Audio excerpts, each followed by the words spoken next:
What up, Get Up Nation? This is Ben Biddick launching the Get Up podcast, designed to inspire and develop men and women who are locked in and tenaciously creating their finest life, regardless of the opposition. Joining me for the first podcast is the architect of Get Up Nation himself, Adam Greenberg. For those that only know him as the Chicago Cub who was hit in the head by a 92-mile-an-hour fastball in the first pitch of his first Major League plate appearance, let me educate you on how he's taking that moment of adversity and transforming it into a lifetime of personal optimization for everyone he meets. Join me at Wrigley Field as I talk with Adam about his new book, Get Up, The Art of Perseverance. What began as a destructive anomaly in the history of Major League Baseball has become the empowerment of an entire movement who refuses to be defined by tragedy and relentlessly achieves the success of living lives of impact and meaning. The following was recorded on July 7, 2017. Thank you, Adam, for taking the time to speak with me today. Thank you so much for having me, Ben. It's amazing being here with you and getting to enjoy a beautiful game at Wrigley. It's absolutely impressive to me, Adam, how you transformed one of the most tragic moments in the history of baseball into something that inspires and motivates people at all ages, at all walks of life. Why do you think so many people are buying your book and experiencing such a profound impact from reading it? Well, I think that the fact that I had a platform where Sunday Night Baseball, ESPN, nationally televised game, my first pitch, first at-bat, as you mentioned, I got hit in the head. There was a story behind that, and it just kind of resonated with a lot of people because of the 7-year battle and journey and getting that second chance. So I think in life, everyone's always looking for opportunities and second chances, and I think at the end of the day, obstacles are always going to come in the way of everyone's life in all shapes and sizes, and I think the way that the media's portrayed my story and the groups that I've been able to speak to, I think it's just really been an amazing opportunity to connect with so many different groups. So I'm really just grateful that it's been received the way that it has, and excited to being able to share my journey with so many people. You don't hesitate to make yourself vulnerable in the book. You tell it with brutal honesty, all of the things that you went through.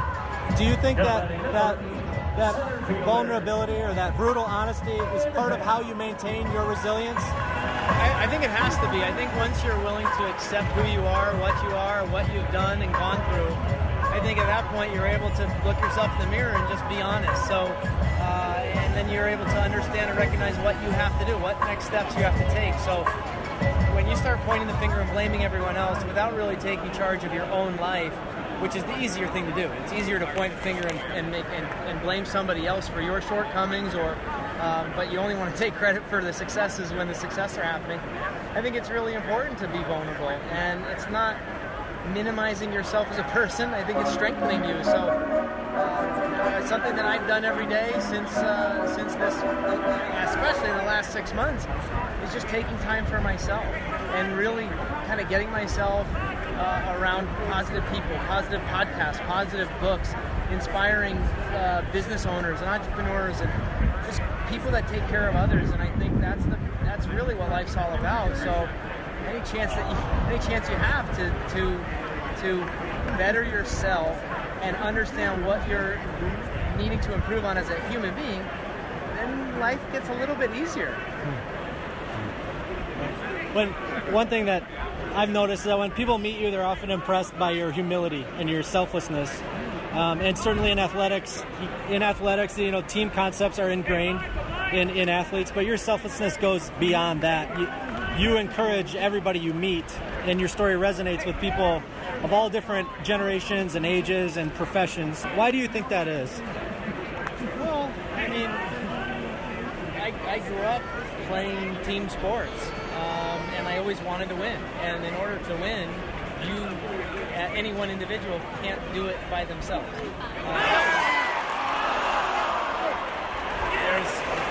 5 guys that play on a basketball court. There's 9 guys on a baseball field, 11 guys on a soccer field. Those are the 3 sports that I played. And the greater that you do and the harder you work, and the more you pull your teammates up and around you and root for them, the better the team ultimately becomes. So I think making sure that it's not all about you as an individual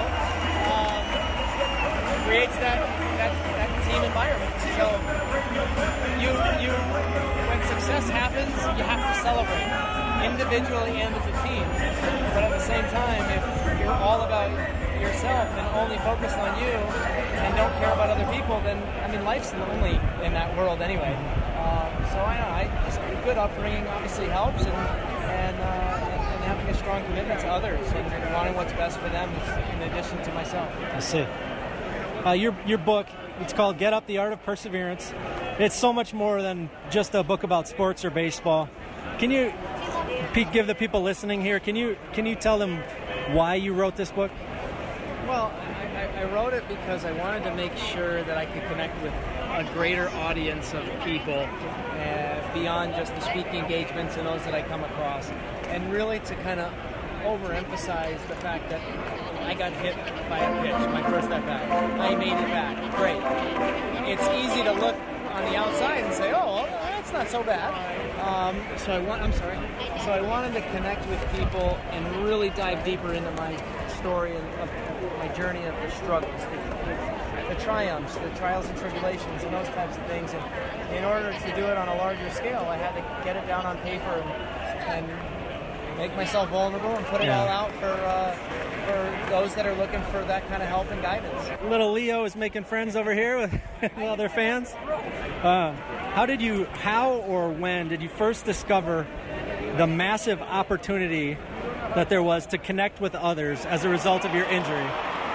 Well, after the game in Miami, and I had that at-bat, the crowd went crazy, the media was amazing, and just the way that I was received, or the story, I should say, was received was just remarkable. But when I went, the owner of the Marlins, Jeffrey Loria, told me that I had to go speak to his synagogue in New York City. And it was at that event, I went there and spoke to a congregation of people of all ages, and it was really the most inspiring thing for me to be able to have left there and having kids, young kids come up to me,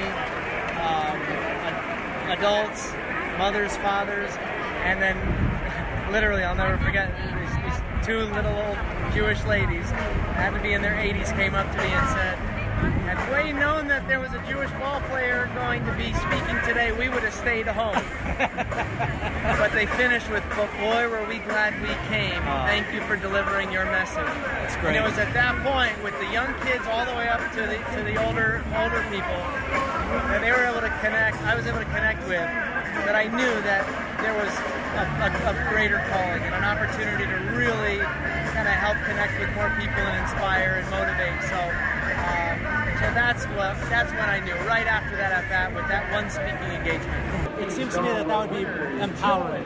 Yeah, it was definitely what once I got called back up and had that opportunity, it was clarity of this is kind of the way that it was supposed to be. Now, with that being said, I still went back to the Orioles the following season to keep pursuing my dream of playing Major League Baseball. When that didn't work out, I was at peace with knowing I gave my heart and soul to the game, and then continued to do some speaking engagements, continued to being in front of all different audiences, as you mentioned in the earlier part of this. So many different groups that it never would have happened had I not been injured the way that I was, had I not overcome the things that I did, had I not got the opportunity with Miami. So I look at it as that was just the way that my story was supposed to be, and bittersweet to be here at Wrigley today, throwing out a first pitch and not running on the field when I know I could even still play to this day. That's challenging and tough, but I can still lay my head down at night knowing that I'm okay with it. I'm happy, and I did give everything that I possibly could to this game, and I'm really honored to be able to be in the situation that I'm in. What do you think is the thing that people most misunderstand about you and your story? Well, and I'll say, based on even my own perspective of me as an athlete and as a ball player, sometimes when I'm doing interviews and people that I'm being interviewed by start listing off statistics or honors or things that I went through in my high school, college, and professional career, I kind of lose sight of the fact that I actually was a pretty good athlete. I was a pretty good ball player.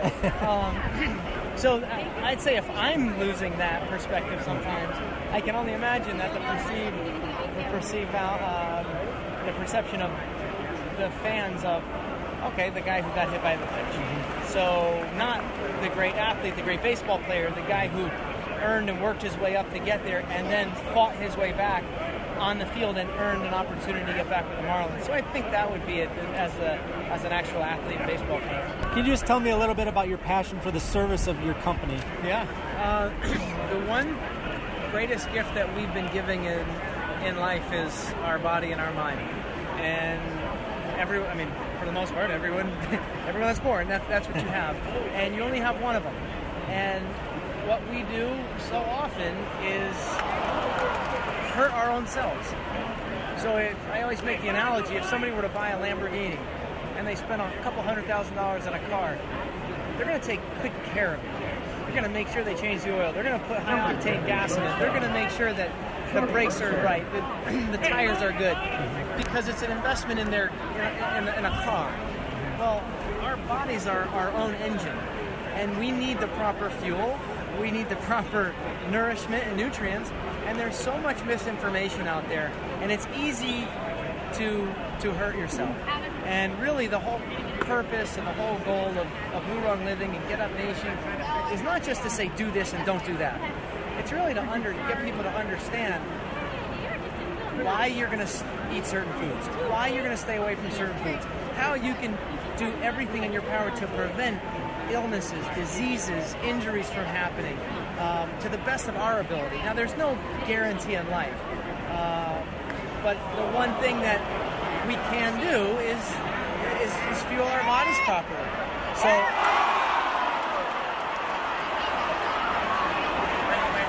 it's we're in a health crisis in the country. So all the brain disorders and cancers and heart disease, diabetes, arthritis, those types of things really cripple a human being. And not just the individual, but also their families. So the passion that I have for Blue Run Living, we have nutritional, we have products, we have supplements, whole food derivatives of things that people need for basically creating that are imbalances in our diet. So there's products that we sell, but there's also the lifestyle component, the nutritional challenges that we run. Because once again, if somebody is told, well, stay away from wheat, corn, soy, sugar, dairy, starch, gluten. Right. Number one, the question is, how the heck am I going to do that? That's everything that I eat. Right. Number two, why? Okay, it's bad for me. Oh, great. Yeah. So our job and mission is to not just say, do this and don't do that, but really to educate and create a lifestyle for people, a livable lifestyle with alternatives, and not saying that, oh my God, if you eat pizza, you're gonna die. It's like the whole point is, anything in life, the more good choices you make, over time it'll put the scale of bad behaviors in imbalance. But if you're doing bad choice, and you think, oh, I'm gonna eat vegetables for a couple days, that's not gonna change the scale of, well, I did this to my body for 30 years or 10 years or what have you, and now just a week I'm going to change my whole life. Right. So really creating the Get Up Nation and the Blue Run Living, the lifestyle component, is just that. It's literally a bunch of little things that you can do every single day with the education and the empowerment to impact your life, and then to be able to give that to others. So I try to instill it in my son already. He's only 18 months old, but he's going to eat foods that are going to fuel his body properly, but when he's going to have things that are not so good for him, it's not going to be a treat. It's going to be a choice that he makes.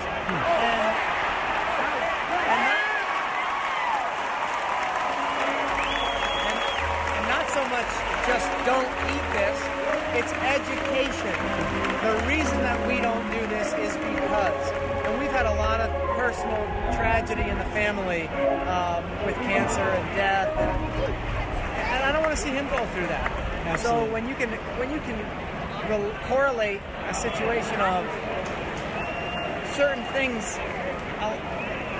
made it more likely that those people were sick and ultimately are no longer with us. That's a reason enough to keep that as a lifestyle.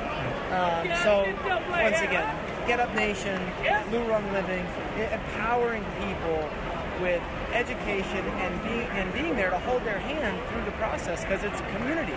It's not just you're on an island going, well, what the heck do I do? Well, where do I start? That's what we're all about. We're about building a family of people, all to create that inspiring environment and community that people can have a lasting impact and change on their life and others. The Get Up Nation, do you want to share with me anything about what's coming down the pike for you on that? Yeah, so we've run, with Blue Rung Living, we've run nutritional challenges within CrossFit and positively impacted over 70,000 lives since 2012.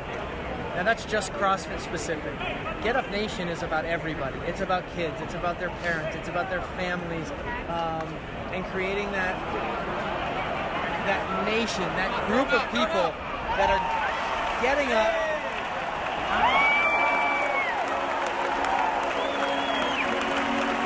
and changing the course of their life in a positive way. So, I mean, that's what Get Up Nation's all about with our nutrition challenges that we're going to be running.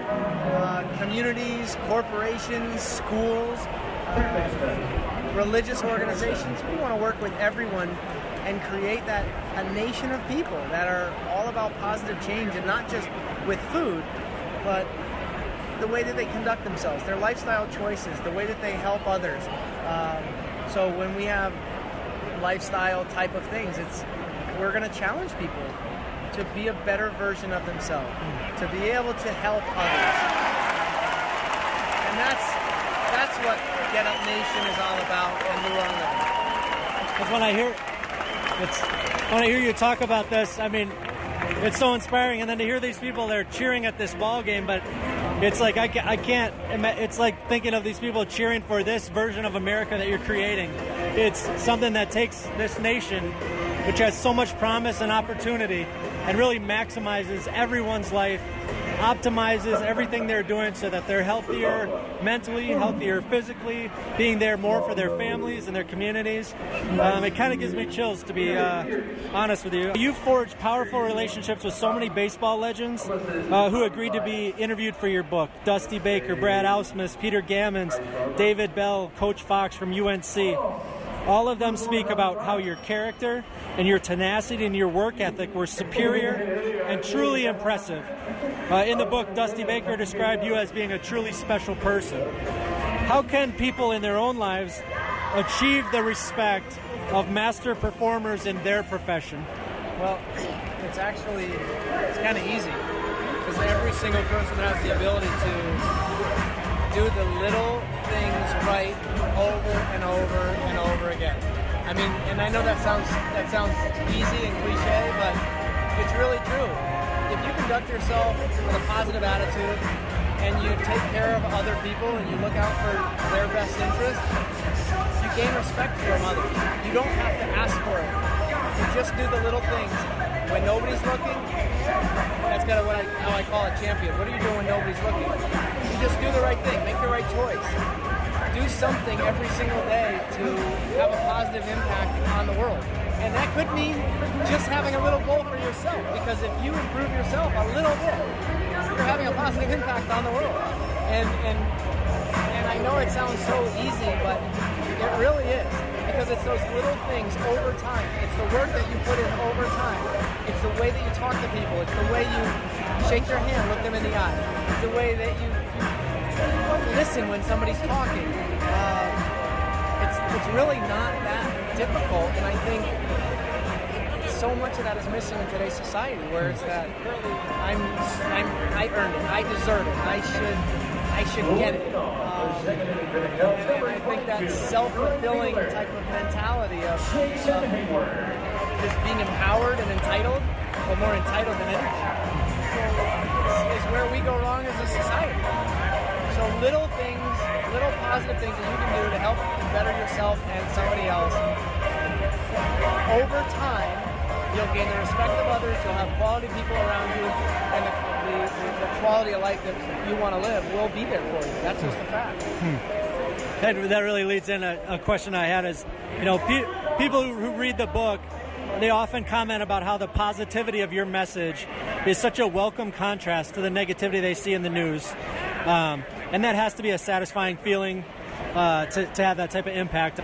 Well, when I got that phone call and went down and started doing the circuit with the Marlins call-up and the media and walking down the streets of New York City, going on an airplane, having stewardess recognize me, and when I got to Miami, walking down the streets there and having just every single person smile and every single person just be in a happier mood. Happiness is actually, it's funny, you can get a degree in happiness. Huh. So it's scientifically proven that happier people will live longer and, obviously live a happier life, but good things will happen. So I think what we just got so accustomed to in the media is negativity, making fun of people, like just having bad things happen and repeat those over and over and over again. Well, that's just reiterating negative behavior and emphasizing negative behavior. So I think people inherently want to be happy. They inherently want good stories. But we do it to ourselves with the bad stuff and the negativity. So I think what resonates with people is the fact that we're built to be happy. We want to be happy. And I just think that my story and what I've gone through and my attitude and where I'm at now has really just created that environment of happiness. And I'm going to work like heck for the rest of my life to keep that going. In your opinion, what's a life well lived? One that you can be happy about. I mean, honestly, I know we just talked about it, but it's really one that you can have a positive impact on other people, and you know that you went after your goals and dreams. So when you do that, and you strive for greatness in anything, and you give everything you have to accomplish that, and you take care of other people, that's a life well lived. And I know you've often experienced very painful or tragic news in combination with some of the greatest and most positive news in your life, which has been difficult. So for me, I wish you and your family peace and the very best of life. Certainly, in my opinion, you deserve it. So I thank you so much for taking the time out of your day to speak with me and for your selfless service to help everybody you meet. So thanks for taking the time out. Thank you so much, Ben. I appreciate it. It's been an amazing journey. I'm glad to share it with such a great guy. Cool. This is the first episode of the Get Up Nation mobile podcast. My name is Ben Biddick. Hit me up on Instagram at Get Up Nation Podcast. Subscribe and stay ready for a multitude of motivational interviews designed to help you push through your most trying times. If you refuse to be a person who settles for a mediocre existence, just drifting through life, join us and become a member of Get Up Nation. The world is ours. There's nothing we can't do if we refuse to stay down and keep getting up. Keep going, friends. It ain't over yet.